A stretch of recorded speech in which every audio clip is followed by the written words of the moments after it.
शेतकरी विधेयक केंद्र शासनाने पारित केलेले आहे। मात्र हे विधेयक शेतकरी हिताचे नसून नुकसानाचे आहे। त्यामुळे या विधेयकाच्या विरुद्ध शेतकऱ्यांनी देशभरामध्ये आक्रमक आंदोलन पुकारले आहे। दिल्ली येथे सुद्धा गेल्या 4 दिवसांपासून मोठे आंदोलन सुरू आहे। याच आंदोलनाला अमरावती विधानसभा युवक काँग्रेसच्या वतीने जाहीर पाठिंबा देण्यात आलेला आहे। शेतकरी विधेयक केंद्र सरकारने रद्द करावे या मागणीकरिता सोमवारी आंदोलन करण्यात आले। जिल्हाधिकारी कार्यालय परिसर येथे केंद्र शासनाची प्रेतयात्रा काढून निषेध करण्यात आला। केंद्र शासनाची प्रेतयात्रा आणि त्यासमोर आपटे हाती घेऊन जिल्हाधिकारी कार्यालयापर्यंत प्रेतयात्रा काढण्यात आली।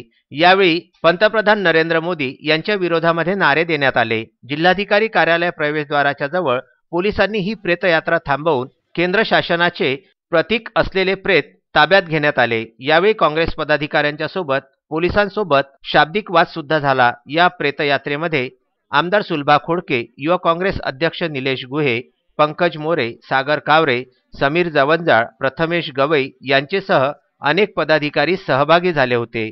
आज अमरावती विधानसभा युवक काँग्रेस मार्फत काळ्या बिला किसान बिलाच्या बद्दल प्रेतयात्रा आज आम्ही अमरावती विधानसभा युवक काँग्रेस मार्फत काढत आहे। गेल्या काही महिन्यांपासून किसान आपल्या दिल्लीच्या सीमेवरती येऊन बसलेले आहे आणि तिथे केंद्र सरकार, मोदी सरकार यांनी जे काळे कायदे किसान विरोधी काढलेले आहे याच्याबद्दल पूर्ण शेतकरी वर्ग, किसान वर्ग हा ताकदीने ते बिल बंद केले पाहिजे, ते काळे कायदे बंद केले पाहिजे यासाठी आंदोलन करत आहे। त्यासाठी आज महाराष्ट्र प्रदेश अध्यक्ष सतीशदादा तांबे यांच्या नेतृत्वात आज आम्ही अमरावती विधानसभा युवक काँग्रेस मार्फत त्या काळ्या बिलाच्या विरोधात प्रेतयात्रा काढत आहे। विदर्भ न्यूज करिता अजय शृंगारे यांचा हा वृत्तांत।